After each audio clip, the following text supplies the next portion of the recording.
All right, hello there, people of the internet. My name is Oduor Jagero, and this is Dialogues with Jagero. We are in the great royal county of Kisumu with my friend Odhiambo Otieno. How are you feeling, brother? I'm amazing and feeling better. You're feeling better. It's a bit warm here in Kisumu. Now, in the 1990s, we want to talk about something, the Goldenberg scandal, because a lot of people have loved the way you explain concepts. And I think at Dialogues with Jagero, we want to be explaining huge concept, smashing them. Smashing them into small chunks so that people can understand it. And today we want to talk about something amazing that happened some 30 years ago, 1990s? Yeah, okay, 30 years ago, yeah. Yeah, so in the early 90s, Kenya was brought to its knees by a scandal so vast. It was so calculated, Odhiambo, that it remains in our collective memory as the very symbol, of state capture. I don't know whether you understand what it means by state capture, but it was called the Goldenberg scandal, a fraudulent scheme built on phantom gold and diamond exports. Commodities that Kenya barely produced.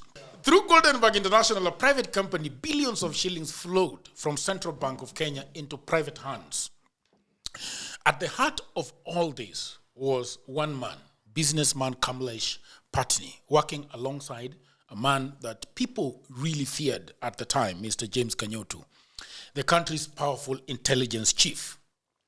Together, they engineered a conspiracy so elaborate that it ensnared the very institutions that was meant to protect the public, and that was the central bank.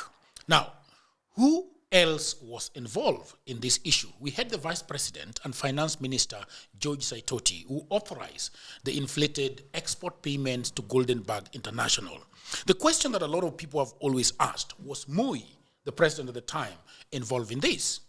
Okay, that is a question that we are also going to be talking about. The other question that a lot of people are asking, how about the senior people at Central Bank? Okay, we also had commercial banks, from Kenya Commercial Bank to National Bank and Exchange Bank became conduits for laundering stolen wealth. By the time the scandal, peaked, Kenya had lost an estimated 1 billion USD. That is an unbelievable amount of money. So what happens, and Odhiambo is going to shed more light into this, inflation soared, the shilling collapsed, and ordinary citizens bore the cost of betrayal. And then there was David Munyakei, the clerk at the central bank who dared to blow the whistle. Okay? For his courage, he lost his job, his livelihood, and eventually his life, while those at the top walked what? Scot-free. Together with Odhiambo, of course, at the great royal county of Kisumu this morning, we are going to discuss this story. It is the story of how power, greed, and impunity hollowed out of the nation's institutions and left scars we still carry today. We will talk about the context, we'll talk about the why, who was involved, how it happened, the impact, and the opportunity lost. So, Mr. Odhiambo, do you want to give us the context?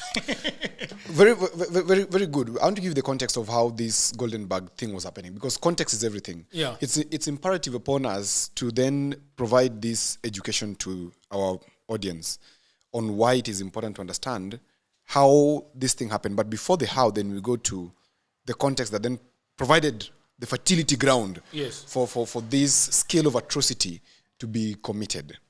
So in the early 1990s, Kenya had a little problem. And this problem was lack of dollars. Back in the 1990s, just like recently in 2023, as we have talked about it before, dollars is like oxygen. Dollars is like oxygen. Why is dollars like oxygen? I want the audience to understand one thing, that when you talk about the international market, Kenya does not operate in isolation. And Kenya shillings is not the only currency in the world. So once we understand that, then we understand which is the base currency that then the world operates on. It's the dollar. So you need dollars to buy fuel. You need dollars to buy machine, medicine, etc. Kenya, in the early 1990s, was not having enough dollars. But you remember, Kenya does not also produce fuel. So Kenya had to import fuel. Kenya had to import basically everything that we are using except those that we can produce here.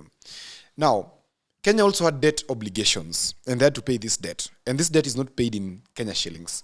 This debt is taken in dollars and is paid back in dollars. So Kanyotu is one of the most vicious heads of the National Intelligence Service that we've had. Back then, it was not called National Intelligence Service, it was called the Special Branch. And because it was a political appendage, this fellow, Kanyotu, engineered this scheme. Though I think that Kanyotu was also gullible. Because when you are the highest point of reference, wherever you are, in your group or in your community, then anybody else that seems to be higher than you can inform you or can convince you. Anybody new can convince you because then nobody else is there to check you. So Kanyotu, sitting at that level, was approached by Kamlesh Pattni. And why was he being approached by Kamlesh Pattni? It's because the government then adopted a policy that we need forex in hard cash so badly that we are going, like the country was desperate, that we are going to allow exporters to export and we subsidize for them the export. So it was about 10 or 20% of the export that they will receive as cash back. That is the concept that I've never understood. So yeah. So why people? Are you going to explain that? Just ask the questions that Yes. Yeah. Why would we want to give people money in order to do something? When you're in a desperate position, you do desperate things. And Kenya was in a desperate position because the IMF, World Bank was pressurizing Kenya to adopt things called economy stimulus program. I don't know if you heard about them. And Kenya was being compressed basically into a corner politically to accept some things. And because Kenya risked being blacklisted from the international market, loan market, because Kenya had taken money from the international market and they had to pay this money back. But there was no way they were going to pay this money back in Kenya shillings. They had to buy dollars. So that desperation for dollars then pushed Kenya as the policy issue to then request or to then give an opening to exporters, okay? To then export and bring the hard cash. So you are exporting, say what? Tea. Okay. They say, for every export that you make, we're going to subsidize for you up to how much? 10 to 20% of that export. And this you're receiving in cash. So it's called cashback. Cashback. Cashback. So if you bring, let's say... It's like a bonus. If you bring, let's say, $1 million. Yes. This is good for the country. Yes. How? This is good for the country because the country is now having forex. It has hard dollars. Okay. So when the country has hard dollars, it can then pay for fuel. Okay. It can then pay the loans. Okay. Because loans are paid in terms of hard dollars. Hard dollars. Okay. And then we are giving them 15% back. 10 to 20% back. So they have earned $1 million. Yes. We are giving them an additional, let's say $1 million, let's say 200 million. So they've brought in 9 million. They've brought in $10 million. Okay. So they're being paid back $1 million. Okay. Okay, because they brought in 10. So 10% of 10 million is $1 million. Yeah, so you are bringing it back into the country. Yes, in hard cash. The money is yours. Nobody takes that with 1 million from you. Yes. But then they add you another 1 million. No. So let's understand each other. Okay. The country does not have forex exchange. Okay. Because at your level of trade, this money that you bring in, okay, you're being told, okay, you're not going to have these dollars in your house, of course. It is huge money. Yes. This money, it's your value. Money is value. Money is not cash in the house. So you have this amount of money stored or banked with the Central Bank of Kenya because it will come and then you will take it to Central Bank of Kenya. Exactly. So it's an incentive. So countries normally give incentives for people to do what? Yeah. To improve themselves or even the country to solve some issues. Like, for example, if we want investments in Kenya today or if we want to solve the issue of unemployment, we will give what? Incentives to investors and say, we're going to give you a tax holiday. You remember Azimio tax holiday? Yeah. 7 years. We're going to give you land. You just come. We're going to give you lease for land for 99 years and so much. So the same context. The Kenya needed this forex exchange, or the Kenya needed this money, these dollars, and they didn't have it. So the easiest way to bring this money, because they're not going to print dollars, they can't print it. The only way to get dollars is if the exporter goes and brings that money in hard cash and deposits at central bank. Now, when deposits at central bank, that money is there in terms of dollars. So you're given an equivalent in terms of Kenya shillings. Oh, I see. Okay. Okay. So 10 million. And also the equivalent of the 1 million that they add you is also in Kenya shillings. It's in Kenya shillings. Okay. Okay. So the country is retaining the what? The dollars, but it's giving you the Kenya shillings. But if you like to exchange that Kenya shillings, I think they must have had a policy of how to take these dollars whenever you wanted it. So people like Kamlesh Pattni and Kanyotu then developed a scheme. They cooked it, a powerful scheme on how to defraud the government, because this was a window to defraud the government. So Kamlesh Pattni and Kanyotu then decided to import gold from Zaire. Gold which was non-existent. That's why it's called phantom gold. It's not there. So they're importing gold, quote unquote, and diamond, quote unquote. So Kenya was being used as a corridor, just like now. But then there was nothing going on. Right now there's something going on. At least there is tricycle. But by then there was nothing at all. It was just papers being filed and people taking money. And so this money was being taken for a long time, because whenever papers will be cooked, it was a scheme. Yes. Because everybody was involved here. There was the vice president then, and the president was too gullible. Because remember, President Moi was not an economist. President Moi was a primary school teacher. Yeah. I don't mean that primary school teachers are not brilliant, but he was a primary school teacher without the grasp of what economics meant. The work or the assessment was above his pay grade. Was above his pay grade, and he was not intending to understand. He put a lot of trust in his ministers. And so it was very easy for his ministers to lie to him. And so one of his ministers was who? Kanyotu. And the head of the intelligence service, as I've told you before, is one of the most powerful people other than the ODPP and the head of the military. Okay. These are the most powerful people in government. So today we would have Murkomen as the person? No. Murkomen is not the person. Today it is Nurdin Haji, who is the most powerful. And then there is this ODPP guy. And then, of course, the head of the military. These are the most powerful people who the president then listens to faithfully.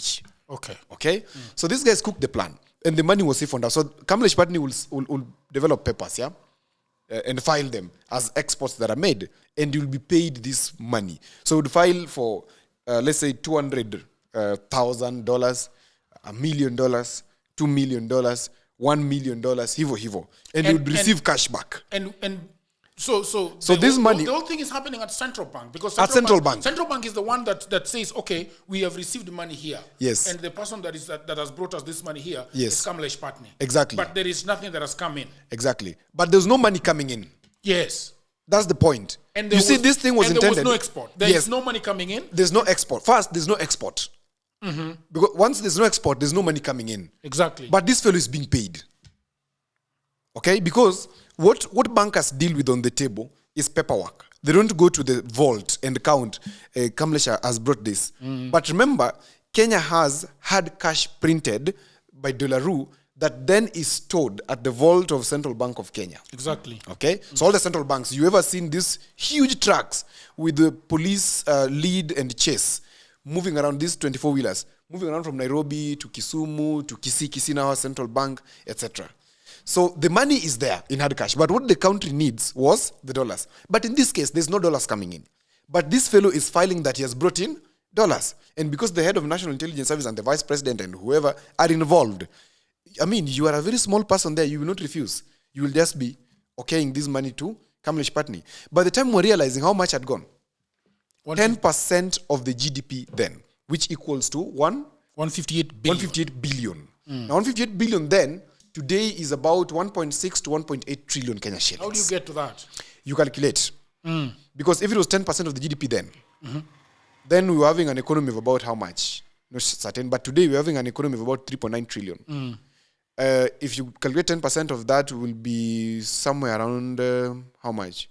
No, our GDP is far much than that. Let me just calculate it quick, yeah? Kenya's current GDP.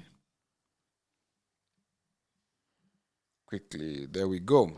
Kenya's current GDP stands at 108.04 billion USD.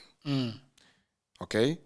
In Kenya shillings, because these are the things we have to do so that we get it right, yeah? In Kenya shillings.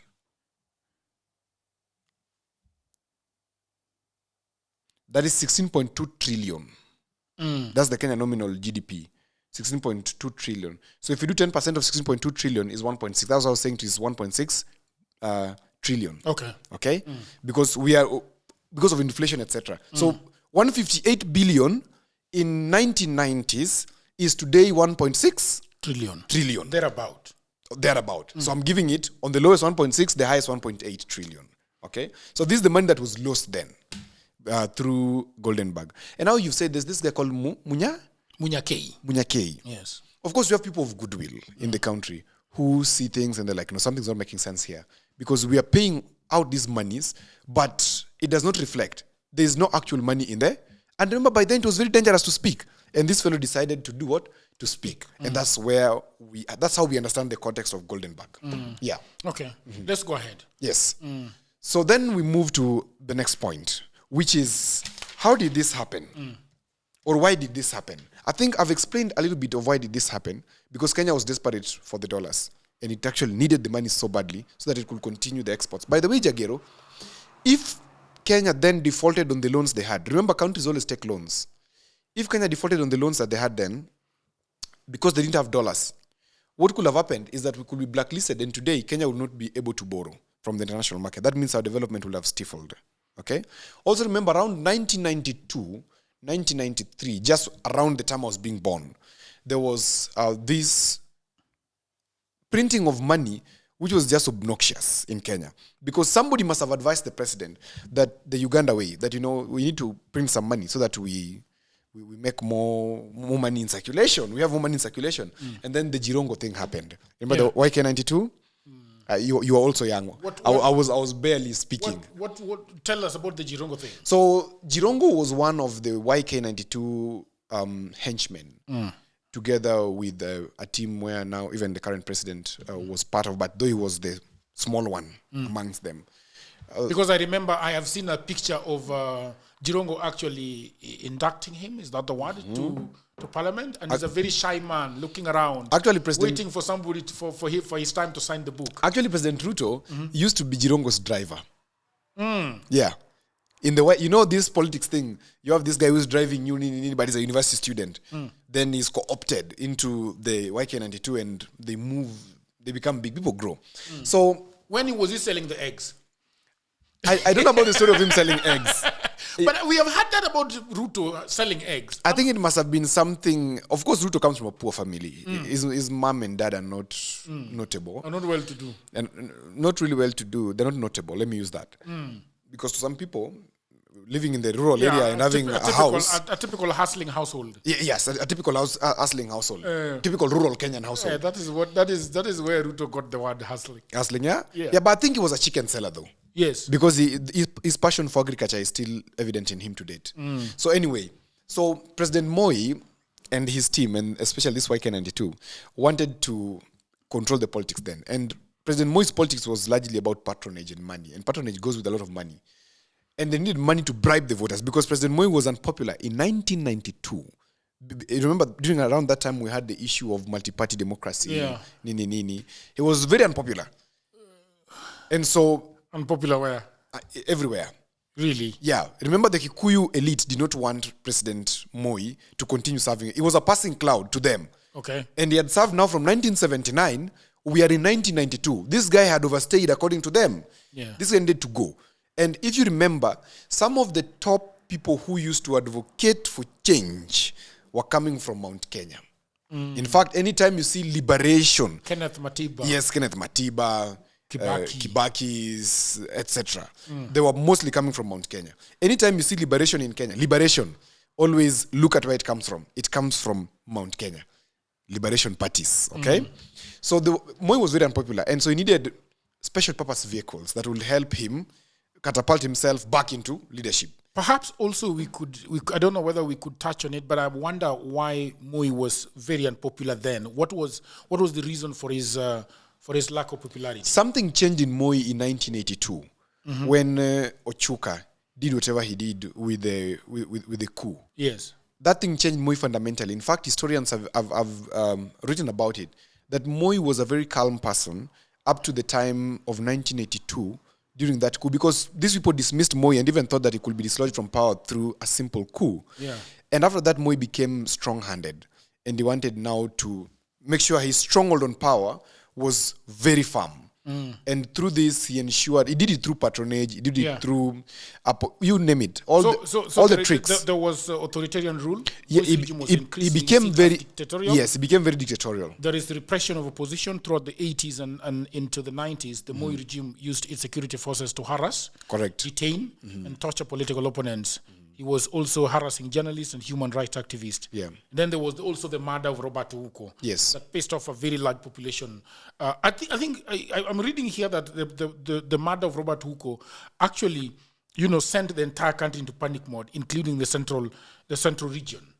Yeah. And then because Robert Ouko was one of the lieutenants. Remember, Robert Ouko served as the Minister of Foreign Affairs. And in the cadre of politics or governance, it's always the president, the vice president, yes, then the Minister of Foreign Affairs. That's the most important minister of the ministers. So if the president, quote unquote, would eliminate the Minister of Foreign Affairs, then who are you?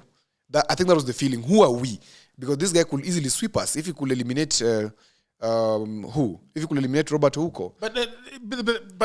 I'm not saying he's the one who did. Sorry to the audience was for a little bit of digression. Yeah. But I'm just asking because it looks like the death of Robert Ouko was not just because I've always looked at this as a Luo issue. So No, the it was entire not. country was pissed. Yeah. Because why was he being murdered? Robert Ouko was one of Moi's lieutenants. In fact, if you look at the speech, the last speech that Robert Ouko did at Imperial Hotel Kisumu, where we are, after coming from United States with President Moi, he talked very nicely about the president, about how they went to, I think it was the UN General Assembly, and Moi spoke very nicely.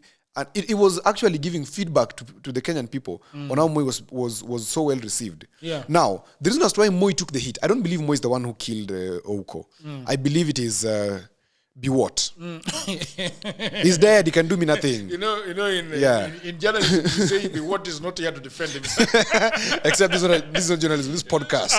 This is pure journalism. You remember I was supposed to be a journalist. Remember I was supposed to be a journalist, and it slipped through my fingers. The other issue that was big at the time was patronage and ethnic division. Yes. Many Kenyans perceived that Moi used his position to enrich himself, and probably that is why we are talking about James Kanyotu. Yes. And his allies, particularly those from his own Kalenjin tribe. Yes. Yeah. So Moi, taking the hit on Robert Ouko, etc., he had become increasingly unpopular, and because the Nyayo torture chambers were now very well known for the atrocities that they were doing right there, and the head of the torture in the Nyayo torture chambers was actually a Luo.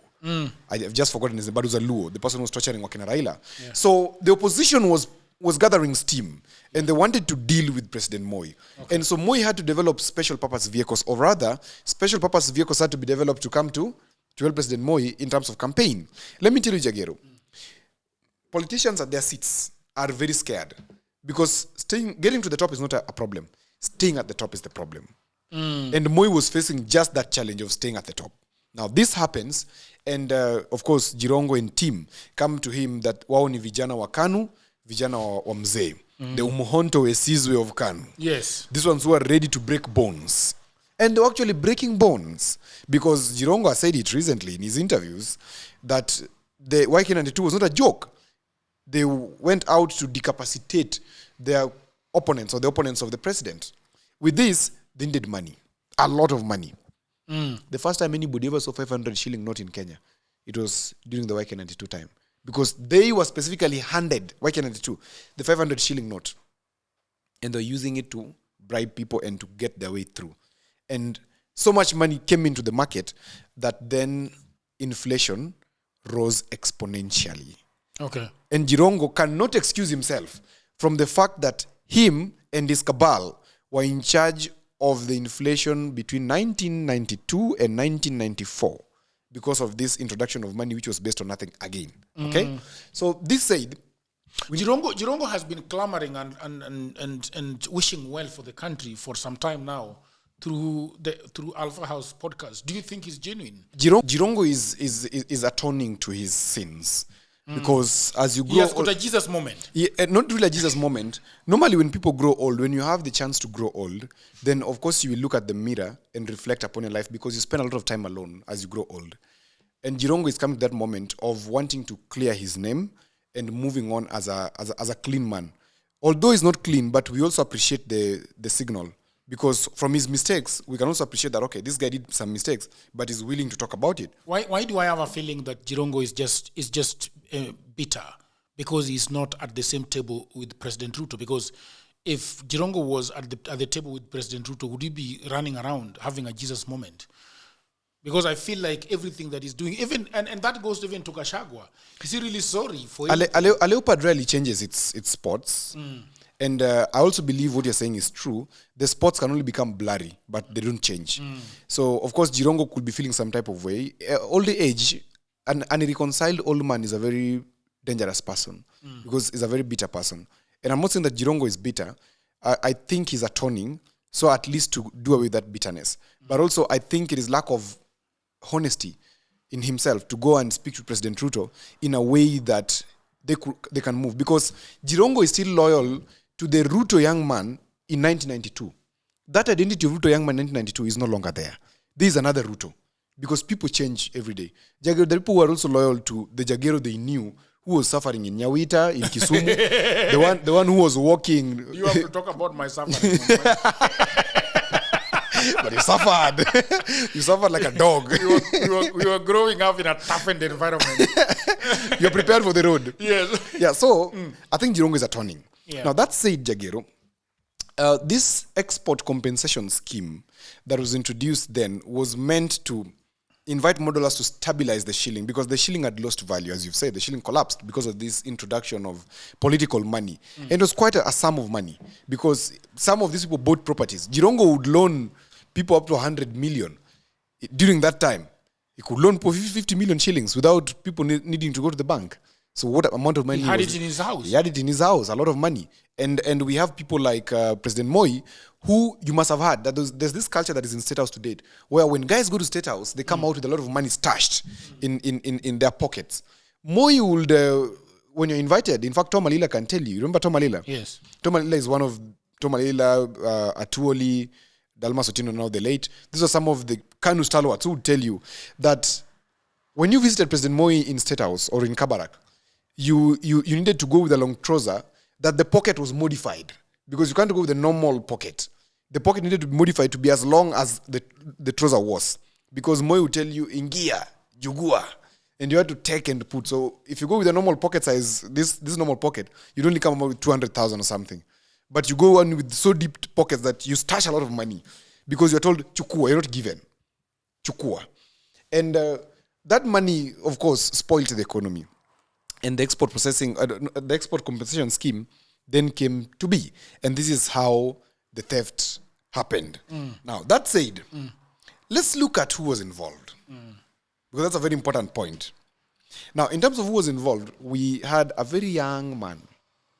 At the time. His name was Kamlesh Pattni. He was only 27 years old. At the time? Yes. Wow. Surprising. The man was 27 years old. And he was not known at all. So Kamlesh Pattni founded the Goldenberg International Limited, a company that was exporting gold, or that was engaging itself in gold trade. Kamlesh Pattni was also then the face of Goldenberg, the company. He was the one who will do the client-facing. You know client-facing, yeah? Coming to talk to the government, the people involved, etc. Yeah. Number two, we had the ones... Can we talk a little bit more about Kamlesh Pattni? Who was the guy? Because I do not believe that somebody can just be a 27-year-old unknown person showing up to have us to start dealing with the DCI director or something like that. Let me tell you. When the government wants to do something, they can create anything. There's this, and I want you to understand this culture from even where we are. There's this thing called FDI. You know FDI, foreign direct investments? Yes. Where people come with money from abroad and they want to invest and we don't question them. Yes. Just want to do it with them. So Kamlesh Pattni was a perfect decoy for this kind of trade that was going to be done. Because then the question is, was he picked? He was, I can say that, he was picked. He was very brilliant, of course, but he was picked because he had what I call the skin advantage, the color advantage. The color advantage. Because by then, Asians were the ones who were being used as the proxies for some of these people in government. Even just recent as 2022, I can tell you, or 2017 thereabout, some Chinese companies that are doing big construction in Kenya are not actually Chinese companies. They're actually Kenyans who have registered companies in China and are now giving the contracts. So they have faces. So Kamlesh Pattni was a face for somebody. And this somebody, of course, now we have determined is who? Is Kanyotu. Kanyotu He was born in Mombasa. Yes. And later moved to practice business in Nairobi at 27 years old. Yeah. Yeah. Okay, all right. God. He's now baptized. No, he's not baptized. He's again atoning. He's atoning. Yeah. The Jesus moment. In atonement. Atonement is where you realize I've sinned so much and I need to show that I'm remorseful. I need to show that I'm sorry. Basically, that's what he's doing. But Kamlesh has not changed his ways because Kamlesh now is in Zimbabwe. Continuing with the same trade that he was doing right here in Kenya. And if you realize, Zimbabwe's currency has collapsed even further because Kamlesh Pattni is doing it huge there. Yeah. Big time there. And Kamlesh Pattni is the perfect definition of the gold scam standard. Because his level of gold scam standard is not the little one that we're talking about the other day. I hope that you are enjoying that episode, people of the internet. You know, everybody says there is no job. And that is true. Also, that was me 10 years ago.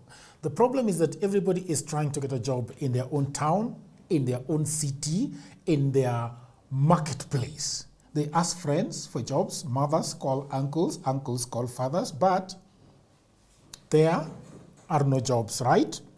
Let me tell you what no one is telling you. Jobs migrated online. What I actually mean is there are many jobs around the world and there is no one to do them.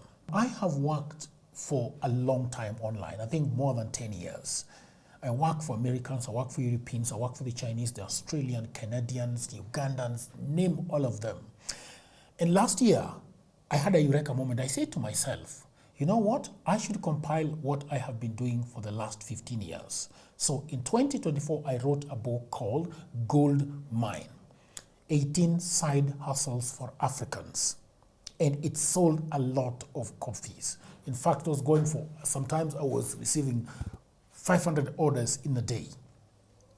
In 2025, something happened. AI came. I think in 2025, AI came. AI came in 2024, but in 2025, it is here with us. And people say AI is taking away their jobs. And for me, I'll say false. There are actually AI jobs. Now, mimi ni nani? I created more jobs. We now have in my book 25 online and offline side hustles that you can do anywhere in the world, whether you are in the village, whether you are in your small town, whether you're in a marketplace, whether you are in your house, you can do them. In this powerful volume 2, I share 25 new actionable online hustles specifically researched and tailored for Africans. My new book provides clear step-by-step guidance, drawing from my extensive experience and research, including the mistakes I have made and lessons I have learned over 15 years in this online job market. You can become an executive assistant to busy folks in Europe, America, and Canada. You can also get paid for tasks like watching videos and taking online surveys. There are many of them and they're in my book. You can also build a business as a virtual assistant, start an e-commerce without a shilling. You can also become an affiliate marketer or an online English tutor. And you can also do tens of AI jobs, and they're all in these books. If you have a job, that is fine, but I know around you there are so many people that are always looking for jobs and at home watching Netflix. Buy this book for your brother, for your sister, for your mother, cousin, husband, who is back at home all day, all night watching Netflix. Okay? Buy it for your friends. That friend who is always asking you for cash, you can buy this book for them.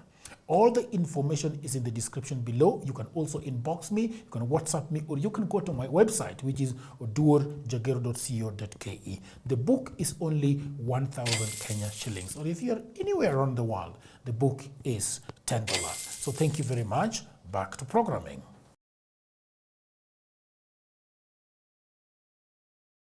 This is very interesting. Yes.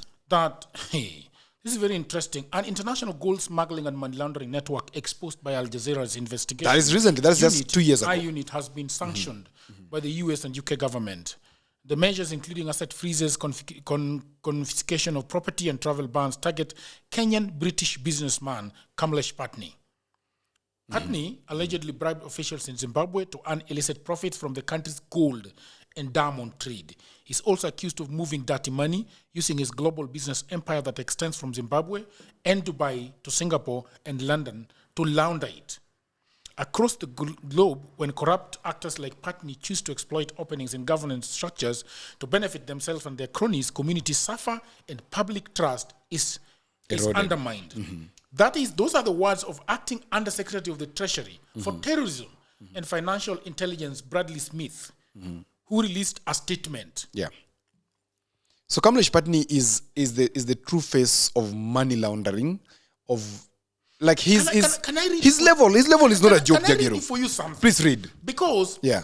Kamlesh Pattni is right now on the list on the website of the U.S. Department of the Treasury.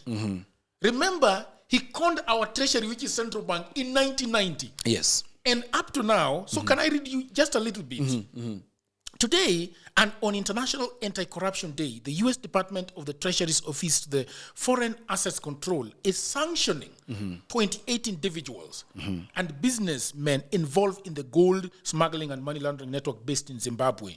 Pursuant to the executive order, blah, blah, blah, the global network is led by Kamlesh Pattni, has facilitated illicit activities by bribing officials, deploying trusted supporters to make mask ownership, and weaving a global web of businesses to hide illicit activities.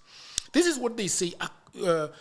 International Anti-Corruption Day has been observed by every December the 9th. Yeah. This is unbelievable. Yeah, but so just let me read you one thing, one more thing before you go. Kamlesh Pattni's complex web of corruption. Yes. The designation of the Pattni's web of supporters and companies illustrates how illicit activity based in Zimbabwe spread across multiple countries, using a web of trusted supporters, bringing government officials to concoct a complex corruption scheme. Kamlesh Mansukal Damji Pattni. Kamlesh, read again. Mansukal Damji Pattni first came to global attention as a result of the infamous Goldenberg scandal in Kenya in the 90s. Yes. Wherein he was accused of manipulating Kenyan export incentives and corrupting senior Kenyan officials. Although Pattni denied any wrongdoing, he fled Kenya and soon shifted his operation that mirrors the exact thing that he did in Kenya, now in Zimbabwe. Correct. That is the home treasury.gov. That is the government of US. Anyway, go ahead. So Kamlesh Pattni is not your ordinary conman. I say he's a conman Can we because call him the father. The godfather of wash? Correct. Now, look at them traveling to Dubai. Okay, go and watch Al Jazeera clip properly. Yeah. You will find that every wash fellow is headed to Dubai. What are they going to do in Dubai? What are they going to do in Dubai? That's for you to find out. I don't want them to warn me again. Okay? So Kamlesh Pattni is the face. Number one of the fast morphing wash thing. But number two, he's also the person who initiated Kenya's grand corruption scandals. Because Kenya was baptized into grand scandals by the Goldenberg scandal. It gave the perfect blueprint of how to steal and get away with money without being caught. The people of the internet will say that I'm interrupting you. No, it's okay. But it is very interesting that he had Goldenberg International. Yes. This one his main vehicle today is called Sun Multinational. That has offices in Dubai. Yes. And that has offices in Zimbabwe. And if you look here, you will see the trace of all the company, all the individuals that the American government has sort of put in his entire. You see, I think the people will have to put it online, so that people can see. So these are the three main compatriots that he works with. Yes. This is Swetag Simha, there's Michelle Pattni, there's Rahul Sid. Then now we have the smaller guys and the smaller shell. You see, these are shell companies. These are mules. Those are shell companies. Mules ni hawa wako Kenya. These small guys. Those are mules. But What mules? I have not mentioned anybody. No, I'm just talking. Okay, so Anyway. Yeah, so Kamlesh, I was telling you, Kamlesh is also the father of the grand scale corruption scandals you see in Kenya, where every day you read in the newspapers 64 billion lost, 24 billion lost, 100 billion gone. Sijui what money cannot be traced. Because Kamlesh does not deal with the common businessman. No. Kamlesh is operating beyond the constitution. Beyond the constitution. Because even in Zimbabwe, when he went to Zimbabwe, he was not operating with the young people. There he was operating with the then president, the guy who passed on, Robert Mugabe, and had an intricate web there. And there's even a very popular pastor there that Kamlesh Pattni deals with in Zimbabwe. In Kenya, he was dealing with about 487 companies. And he has actually replicated it. He has fingered the number. Yes. But it still comes very close. Yes. He's a serious fellow in terms, that is his trade anyway. So, now, in terms of who was involved, so we had Kamlesh Pattni, who has lately become a pastor. Pastor is just, Kamlesh Pattni understands this thing of being, how do you call it? Of having a decoy. Because he cannot change. He has worked with proxies throughout. So he's adopting a personality of being a pastor. Because Africans are delusional. You can delude Africans very easily into believing that once you're a pastor, you are then holy and they can then say, "Hail, holy pastor." They don't have to question you. Do you even question your pastor? As a Christian, I'm very disappointed with Pattni because he came to us and told us that now I'm I have changed. left the things of the world. Yes, I'm changed. And just 2 years, I think either 2 years or 1 year ago, Al Jazeera had released that I watched the whole of it and I was dumbfounded. I was like, Jesus, this guy is a pastor, but okay. Some of these pastors do very dirty things, extremely dirty. Yeah, let's talk about Pattni. Let's forget about pastors. Then there was Professor Saitoti, who was the then vice president, but also the minister of finance. Okay. Who authorized this thing called compensation scheme, the export compensation scheme. Is the one who came up with the whole idea that, this thing is good, actually, we can actually do it. But in that, there was theft. And George Saitoti, remember, was harboring ambitions to become the president of Kenya. Yes. Between 1992 and 2001, George Saitoti was actually planning to become the president of Kenya. And actually, up to 2012, and I can tell you, I heavily suspect, that even the death of George Saitoti was because of his ambitions of desiring to become the president of Kenya. Because his death was not natural. Okay? So he authorized this export compensation scheme and allowed these big monies. Then we had somebody called Eric Kotut. Eric Kotut. Eric Kotut cannot say that he was away from this. Because Eric Kotut was the central bank governor. At the time. Yes, this I'm not talking about things from my head or defaming these fellows. These are reports that are already out in the public domain, and we are just accessing the reports and discussing them. Yes. So that somebody does not run to court. What was the... We are going to sue you for libel. Yeah, what was the... Eric Kotut was the governor of Central Bank of Kenya. His role was to directly approve the massive payments of Goldenberg International, knowing so well that this was a fraud. In today's in the Public Finance Management Act and in the Penal Code, there's something called willful failure to comply with the rules of either procurement or money laundering or etc. So by then there was no rule like that, but now it is there. Okay, so Eric Kotut, who was the then governor of the Central Bank of Kenya, willfully ignored and paid these amounts, massive amounts of money to Goldenberg International, knowing so well because he has the records as the governor of Central Bank that this was a fraud. And the reports, Bosire Commission gave this report, so we're just referring to that. Then there was the political elite. I don't want to mention names here because they were not mentioned, but I want to give pointers to the political elite who are involved in this scandal. One of them was a very close associate of President Moi, who also, in turn, owned a lot of property. He was actually a PA, one of the PAs of President Moi. His name starts with a J. His first name starts with a J. The second one starts with a K. I will not give it in full, but you can go and Google who is that. Then we also had Moi in this thing. There's something that happens, Jagero, amongst these politicians. Let me give you an example. So this is Uganda during Idi Amin's time. Idi Amin wants money to go to the field, to go to the field, quote unquote. It was not money that could be justified. And he tells the central bank governor that I'm going to the field, I need 10 million Uganda shillings. Then the central bank governor goes to the vaults and removes 100 million. The president is taken to his 10 million. Where's 90 million? It's gone to the person who was taking it. It's a chain. Okay? And the same was happening because this was a scheme. The same was happening with Goldenberg, where money will be removed because Moi needed money, cash. And there's no way to remove this money other than just brutal theft. So the best way to now start, because they were starting to become intelligent, that how do we remove it legally so that the law does not catch up with us, because they already knew that someday we will leave power. So in this trying to be intelligent, these fellows started removing huge chunks of money and taking a bit of it to President Moi, ili President Moi pia atembee na pesa. Because remember, where was Moi getting these monies that people were going to fill in their courts and their endless pockets? It was these same monies.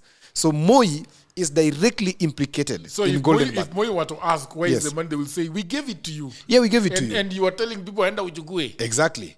So Moi gave actually this money to the people. So the people had the money, and Moi is implicated basically in this thing. It would be pretty difficult to do that at today. It's not difficult. Do people go to State House today? Just asking. Have you gone to State House? Yeah, I've gone there, but I've not taken money. I've never been to State House. Really? I've never been there. But I hear people say... You were about to go to State House when you and Odhiambo... We even had a red carpet.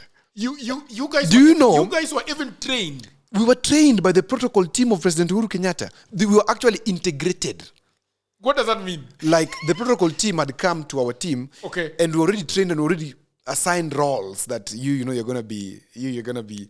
Okay? So first, let's get to State House. Then, ingine tutaangalia. We already, as we knew, like... Jagero, on 2 weeks before the announcement of the results, that is even, I think, just before the election, as we were so certain that we're going into power, we had gone to the Kenya College of Insurance with a friend of mine. Let me not mention her name. And we had checked on where Giacomo was going to give his acceptance speech. Okay. It is huge. Actually, Kenya College of Insurance is the biggest conference facility we have in Kenya today. It is huge, and the chairs were new. Everything was bought new, and we were ready. Giacomo was just going to be announced like this at Bomas. Then, shoop, mbio, mpaka Kenya College of Insurance. Then we give acceptance speech. Then, hizo vitu za nini, red carpet, whatever. Joking. Na ile ya KICC? No, it was a show, man. In fact, there were people who were going, because KICC was for the public. This thing was euphoric for the people. But for the main guys, police, nini, professionals. Watu wa pesa. Kenya College of Insurance. It is almost a 10,000 seater or 5,000 seater. The hall, it is too huge. And it was amazing. So we had prepared. And maybe if we were in State House, we would also be dishing out money. So I'm telling you, if you go to State House today, understand there's money being given out. The delegations going to State House. It's not bad. I mean, they've come there, so they need money to walk around. But I'm just saying that it's not like it was grabbed from. No. It was not grabbed from central bank. Now it is more elite. Yes. Because they're following the law. Yes. It's just that now they follow the law, get the money out, and then it is legal. Yeah. So legally it is done properly. Because the president also, I've told you before, the president has confidential fund. Yes. This confidential fund is what is used for such things. It is for him to help the people. It is for him even All Saints Cathedral. Yeah. Funnily enough. Yes. The Anglican Church at the very higher level acts like government. The provost of All Saints Cathedral has got that fund. They always have. You must he have can use it and he cannot account. He doesn't need to account for it. He doesn't need to account for it. That is his money. He uses it to relate with the people. Yeah, confidential expenditure. Yeah, he uses it to relate with the people. He relates with the people. Yeah. So now, I think later on it was just agreed that let's have it as confidential expenditure so that we budget for it. Budgeted corruption. I still think it's budgeted corruption. I don't think so. I think it is. I don't think it is a budgeted corruption. Okay. It can't be budgeted corruption because if the president is supposed to be helping people here and there with the money, and we don't want to, as a government, we don't want to say that we are going to ask the government to give Dims money at some point, 20,000 to go help him with his matanga or help him with his arusi. So we are saying, okay, the government jogging in. Yeah, these people are many. Yes, these people are many. You're a corrupt man. No. I understand it. You know, even as a top podcaster, I should be given confidential money. Yes, you should be given so that you can. Because if I am just a podcaster. Yes, and I see how they behave with you. People send me all kinds of texts from Malaysia, Singapore. Yes. The other day I was being told that I have been working as a maid in Thailand for the last 7 years. For the last 2 years, I've not been paid. I have run away. I am using somebody's friend. I need to come home. I mean, if the president receives such a text message, look, he needs to buy a ticket. I don't have a problem with the president having the confidential fund. I'm just saying maybe it could be put into better use elsewhere if we had proper structures. No. But it is his use. You can't. I'm not refusing. But you're not getting my point. You cannot tell somebody to give him money to use whichever way he wants. And then you are telling him that is improper. It is improper to give it to them. It is improper to give it I to agree. him. Yes. I agree. Okay, so let's get the Nilot some slack. Yeah, the Nilot, Oduor Jagero. He's a very good man, by the way. At least for him, when he promises you something, he delivers. Yeah. That's something I know about him. He's not like your grandfather. Yeah, no. My grandfather is crazy. My grandfather does. If you go Let's to go on. Wait. You know, if you go to the bank. We are talking about something very interesting. Goldenberg. The people will be very pissed off. Stay focused. Let's go ahead. You're the one who's deviating. Anyway, good. So we have people like Paul Muite. You remember Paul Muite? Yes, the Safina Party owner. No, he's now handed it over to the other rich man called Jimmy Wanjigi. A very good guy, of course. Paul Muite then was just also a young man. And there was somebody else called Gitobu Manyara. These two lawyers were MPs then. They're the ones who... Munyo? What's his name again, the guy? Munyakei. They're the ones who Munyakei passed the whistle, blew the whistle to. That, hey, this is going on, you know? And so it had to happen. MPs like Paul Muite and Gitobu Manyara are the ones who helped the fellow whistleblow. And because whistleblowing has a cost to it, and the cost was whatever you've read, that guy had to maybe lose his career, life, etc. It's painful, but that's the cost of freedom. Now, Jagero, the most important part of this thing is how it happened. Yeah. This was the most elaborate scheme of theft I have ever seen in my life. In fact, it's the Grand Theft Auto. You know Grand Theft Auto? That thing we play on PS4, PS5. So, Goldenberg simply claimed that they buy gold from Congo and then they refine it in Kenya and then export it abroad, number one. Tell me, Jagero, have you seen a place in Kenya where we have a gold refinery? Have you heard? Kuna moja Migori. Refinery? Leaching. Leaching. You know, I'm talking about refinery. Leaching is different from refinery. It's different. Leaching is the basic bit of just getting the ore, the dust, yeah, and washing it and subjecting to mercury and the chemicals and getting the whatever. It's a very small part. Refining means you have the gold, it has come, then you refine it by subjecting it to the several processes and having the refined gold bar that is stamped and sent abroad. I see. We don't have a refinery in Kenya. We've never had a refinery in Kenya. And Kamlesh Pattni, through his Goldenberg, lied to Kenyans. Did he say he have it? Yes, he did. He said that he imports gold from Congo and refines it in Kenya, then exports it. So actually it is re-exportation because Congo exports to Kenya, quote unquote. Then Kenya refines it and exports again to... Why wouldn't Congo just refine and export? That was the first point, okay? 2, there was fake invoicing. Remember I told you in the wash thing about fake invoices? It's a big part of stealing. So Kamlesh Pattni perfected the skill of fake invoicing because he was giving the Central Bank of Kenya invoices that he had exported gold and that he wanted money because Kenya said that this is an export compensation scheme. We are going to give you 20% cashback on the dollars you bring in. So he faked invoices. He falsified custom documents and exaggerated export data. Number 1. Number 2, the payout. So number 1 is the filing of the documents. Even these government officers do it. Falsified invoices. Oh, Odhiambo did it for us training for 1,000 people. We've paid him 10 million. Odhiambo is here podcasting. But invoices are generated in his name. So number 2 is the payouts. So how were the payouts working? So CBK paid Goldenberg International 20% export compensation in Kenya shillings.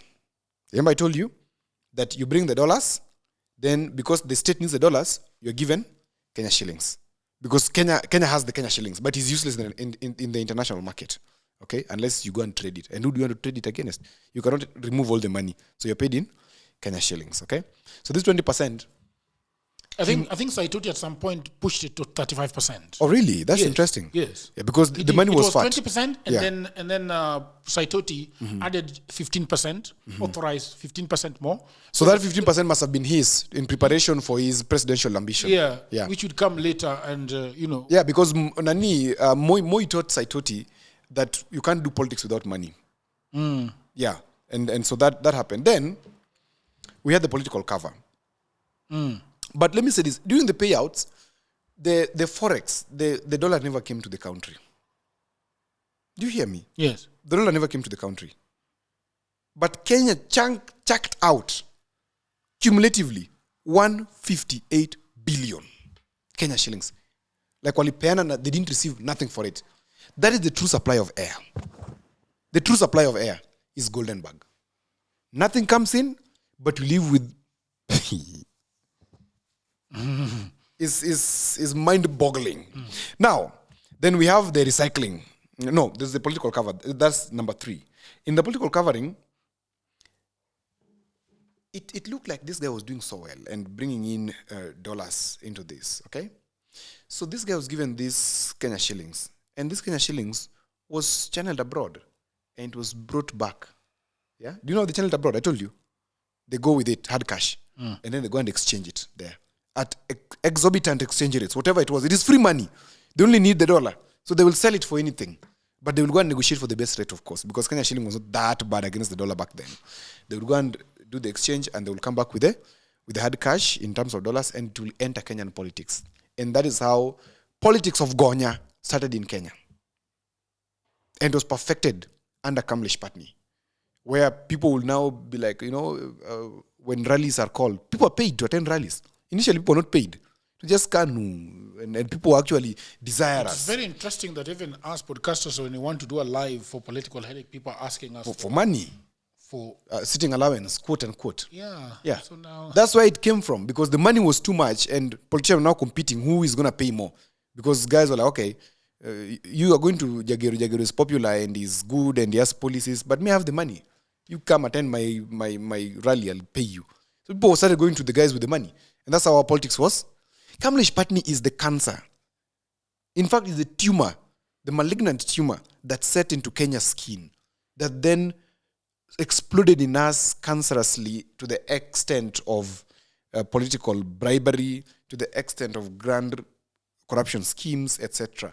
This is an evil man that even God looks at him and says no. Even in his pastorate desire, it could be true, deeply seated, but since he's not doing it genuinely, I don't think if God will ever allow him, because the only sin that God does not forgive is called blasphemy, using his name in vain. Okay? So there's a political cover. Then number 4, there's the recycling of the money. So these same dollars, which were allegedly recycled multiple times, they were used to reclaim repeated bonuses. Okay? So they're saying, hey, I've brought in 9 million. Again, another 9 million, another 20 million, another 30 million. Same lie. So one invoice will play 34 times, and it's paid 34 times. Do you remember some people one day claiming that there was this young gentleman who used to supply T-shirts to Kanu, 1,000 T-shirts, then again he removes them, takes them somewhere. That young man, I don't know who he is, but they were saying. The same thing was happening with Kamlesh. So he would give recycling this money. And nothing was coming in, but for him, he was siphoning the profits. It's like dating a girl and treating them up to 500,000 shillings. Umeka 500,000 as budget of treating this woman. But then you tell her, you know what? Because she's working in the bank, you tell her, you know what? Take for me a loan of about 5 million. I have something stuck at the pot. Because I've afforded 500,000 shillings in the past 1 month, or whenever you've asked me for 100 or 200, I've always given you. When I ask you for 2 million, that's nothing. You're sure I'll give you back. Then you take 2 million. What is your profit? 1.5. Because you use 500,000. That's the same thing that Kamlesh Pattni was doing with Kenya. Okay? Now, finally, in that, how it happened, Kamlesh Pattni was very elegant. He did institutional capture. So Kamlesh Pattni will decide who works in Central Bank of Kenya, especially at management level. He will decide. He will decide? Yes. And even at the judiciary. And even the head of the criminal justice system, he will decide. He would be consulted to appoint or who was going to be there. Now remember, since this time, Kenya has never regained meritocracy in its public service. So public service has been about mediocrity, where somebody who has no papers but is able to play to the whims of the boss is promoted. That's why most civil servants, and I'm not saying this to spite them, but most civil servants know this, that most of their bosses are not actually merited to be where they are. They're there because they're able to wag their tails to the people above them. And they're able to sign checks and they're able to siphon money. These are the people who are given the authority to incur expenditure in most government offices. I'm not saying all, but most of them. And you will see, civil servants will tell you that most of their bosses are not as merited as they should be. Or they're not as merited as is required of them on those seats. So Kamlesh Pattni introduced this state capture. Because remember, up to this time, the only scandal that had happened that was this big was the Ngei maize scandal of 1965. Which one is that? you know the Ngei maize scandal of 1965? No. But you know Paul Ngei? Yeah, I know Paul Ngei, yes. So Paul Ngei was a freedom fighter. Yes, was he not? Yeah, I didn't know that he was a fighting thief for the freedom of maize. Yeah. Paul Ngei was a thief. So Paul Ngei, after fighting for freedom, of course. Oh, really? Yeah, he was made, I think, the Minister of Trade or Minister of Agriculture. I don't know this. About 1965 by Jomo Kenyatta. Then there was this thing about maize and the stores. You know these stores that always take maize. It's called the silos, yeah? The ones we see, there's one in Nakuru, another one in Kisumu, another in Eldoret. National silos. So Ngei's wife was given preferential treatment. So she would mop up the maize from the market and then give the government, and they sell it at a higher price. Instead of the farmer selling directly, she played the middle person thing. Yeah. But that was small. But it was the grandest scandal that had ever been. Since 1963 to 1990, 1992, 1993 up to 1997. So Kamlesh Pattni then introduces a new angle that you don't have to have your wife doing for you this thieving. We can actually institutionalize this theft in the state. By doing what? By ensuring that those who we appoint or those who sit in these positions of decision making are our people. So the moment you are going there to work there, you know your role. Your TR is well spelled. So your job description is beyond whatever is on your TOR. Yeah. So your job description, an underlying role there is you can wag your tail and back and lick the boot. That was all you are required to do. And to date, some of these appointments you see, even you just wonder. Like somebody appointed Aisha Jumwa to be a minister. I mean, really. What are we trying to do? Somebody appointed this fellow from Kakamega. Aisha Jumwa is who? You don't know her? Yeah, I know her. She looks like a good person. Public service. Yeah. She was appointed to be the Minister of Public Service. What is wrong with her? Public service where we have even professors. You're going to develop policy in public service and you have no idea. It's a political appointee, right? Even if it's political appointee. That's what I'm saying. She has got advisors. The sustained abuse towards scholarship. Even if you have advisors are not going to do the work. You need to show leadership. And you have to interrogate the report. Exactly. The research work. And that's what I was saying. If you're the highest point of reference Who in is your group, Aisha Jumwa? She didn't go to school. She didn't go to school properly. You saw her going for the interview. I mean, it's not. I'm not saying that people didn't go to school or something bad, but you saw that was a national embarrassment. She could not stick in that position for 2 years. She was taken away. Very fast. Gen Zs came with their strong thing and she... The other one was this one from Kakamega. This Kondele boy. Who? Kondele and Kakamega. Yeah, he was born in Kondele. Nani, what's his name? The former minister for sports. No. Namoba is learned. He's an advocate. There's the gentleman. Uhuru appointed him to Echesa, Rashid alikuwa conductor hapa Kondele. He was born there. And then he was made minister for sports. He's never played anything except trying to box people in Kondele. I don't know if that was... That is real sport, bro. That's real sport. Anyway, now, let's look at Now, Jagger, this is the most important part that I wanted to explain to you. As we finish. Yes. what was the impact of this grand scandal on the corruptions of Kenya? One, it institutionalized corruption, as I've explained, in that the government or the people in government realized that service in government was not about service, it was about self-enrichment. And schemes on corruption are always engineered from day one. Somebody gets power. They engineer schemes and they want to steal. And Kamlesh Pattni gave them the perfect book that you can actually commit a criminal offense, economic crime, and escape with it. Kamlesh Pattni taught us that you can actually capture the judiciary and escape with it. Recently, you've been seeing another judge the other day was sent for a demand letter of 10 million shillings of services that were provided. These services were not specified. And this fellow is threatening to expose this judge after giving a public letter. Okay? This one also sent us to thinking that people can also budget corruption. As I told you before, most of these government offices, they don't have real budgets. They have inflated budgets. And I said that a pen goes for 20 shillings, but the government buys it for 300 bob. Where is the remaining money going to? It's by it. Somebody's going to pocket it. Kamlesh Pattni taught us this. So Kamlesh Pattni is the worst kind of person that ever came to our country. Let me calculate for you, Jagero, because I did the calculation yesterday night. What 10% of our GDP then could have done? So let's look at the opportunity cost that we lost. The opportunity cost. That we lost. Okay? Let me put this aside. It's right here. I did my calculation. 10% of the GDP then was 158 billion. Now, 10% of the GDP today, as I've said, is 1.6 trillion on the lowest and 1.8 trillion on the highest. That is half of the budget today. Okay? Remember, GDP is way bigger than the budget. GDP is our gross domestic product, what we produce and send out there. Okay? If we take this amount in today's value and subject it to health, yes, this is what it can do. We could build 1,000 fully equipped level 4 hospitals. 1,000? 1,000. Do you know level 4 hospital? Russia? No, Russia is level 6. Level 4 is a district like the one in Papunditi. It's like county. Oh, yes, county. like the one in Papunditi. But more beautiful than that 1,000? 1,000 of them. So that means if... How many constituencies do we have? 290. Sindio? So each constituency could have 3 level 4 hospitals. Each constituency could have 3 level 4 hospitals. If we decided to take 1.6 trillion and invest it specifically in what?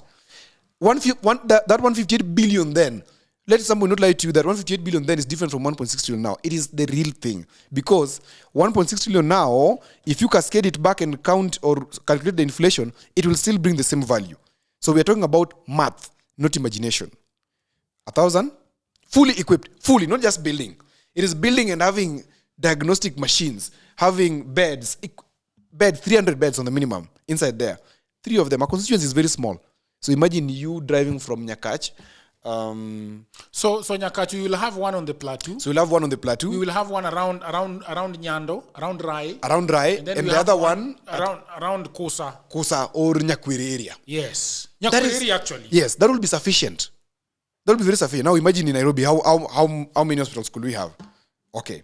Alternatively, it could fund SHA today, okay, to cover the entire population of Kenya for at least 3 years.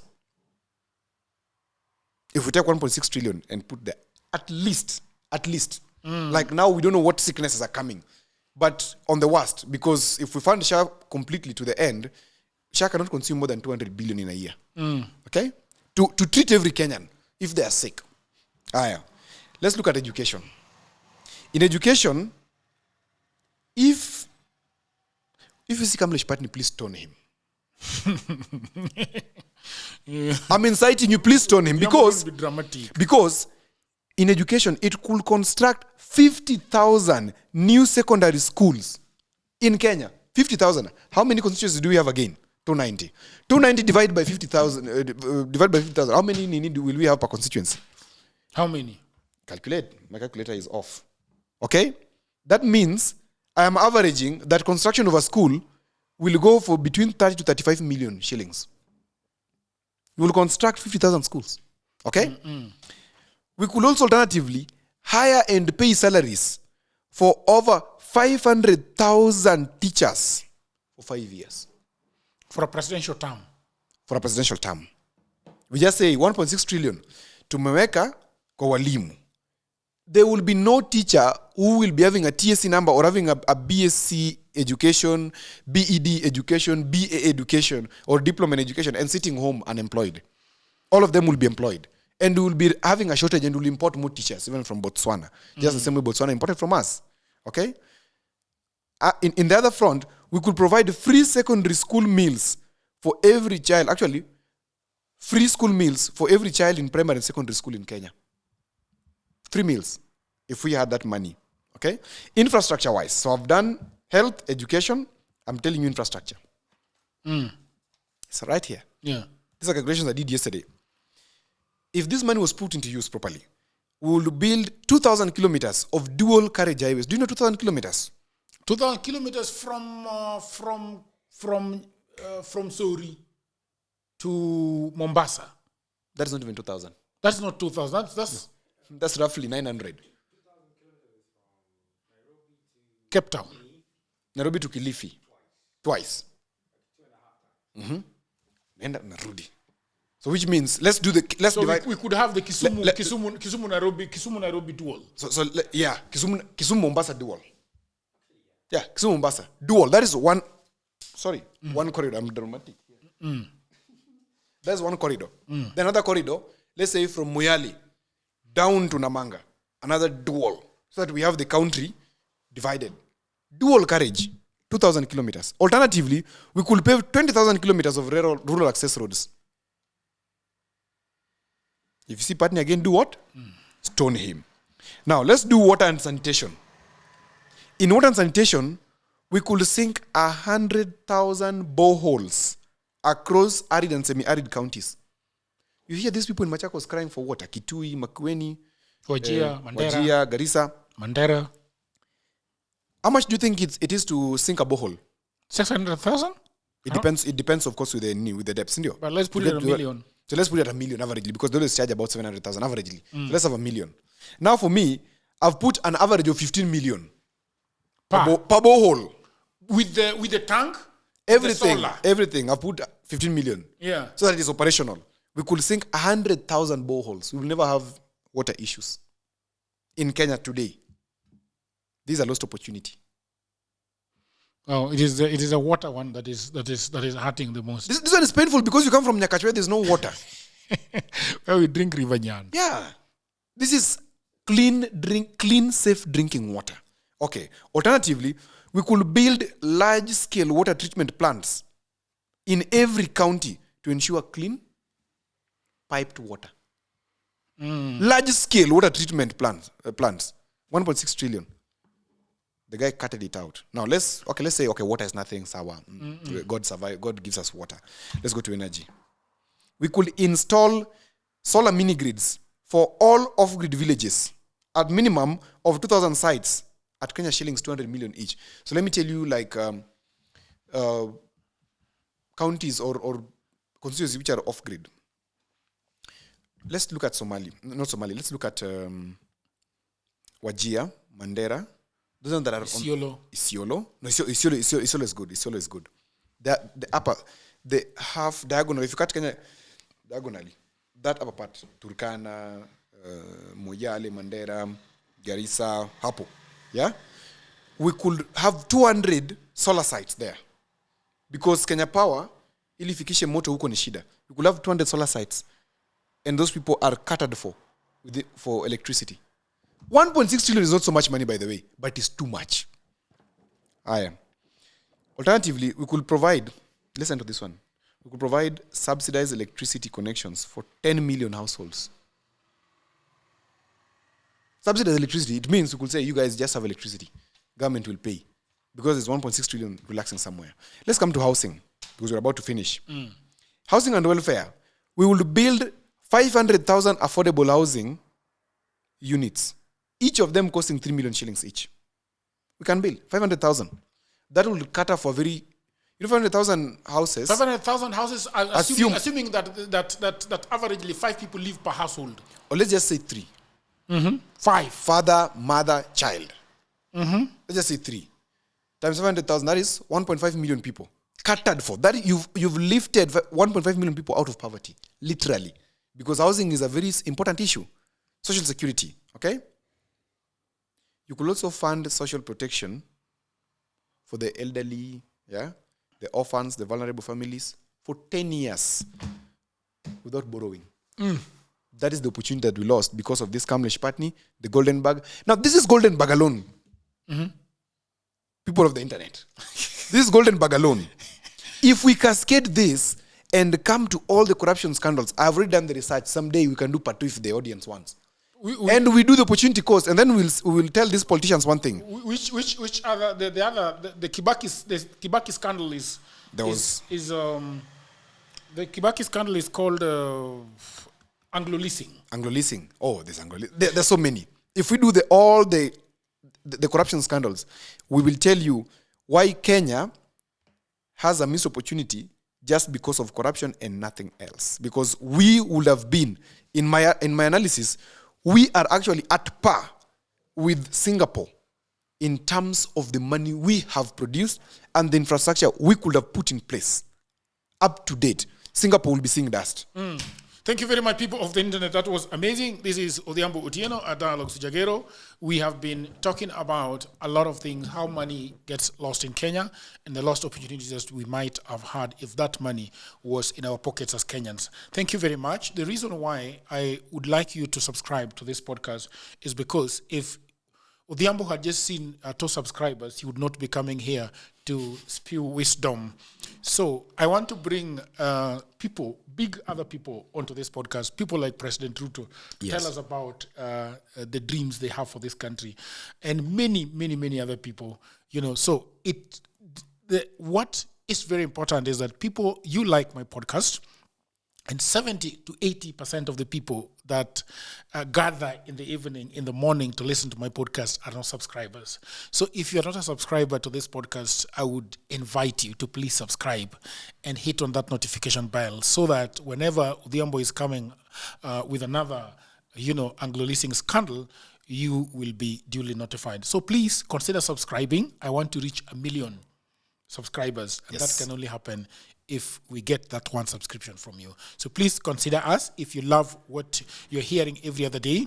Thank you very much, Odhiambo, for always coming here. And I also wanted to ask you, what do you do so that people, knowing that all the wisdom that you have and all the expertise and the experience that you have, where do you usually put it? How do you put money on the table, brother? Good. So I'm a researcher. I do research, and research is from anything. If you want to understand things better, don't assume. If you're in business, I do product validation. I do research to understand your market. I develop for you go-to-market strategy. Then I also do communication strategy and coaching. But the biggest end that I like most is teaching. So I teach children and adults in public speaking for corporates and for individual businesses. How do they get you? Yeah, of course, my phone number, right? You can give them your phone number. My phone number. Yes. Yeah.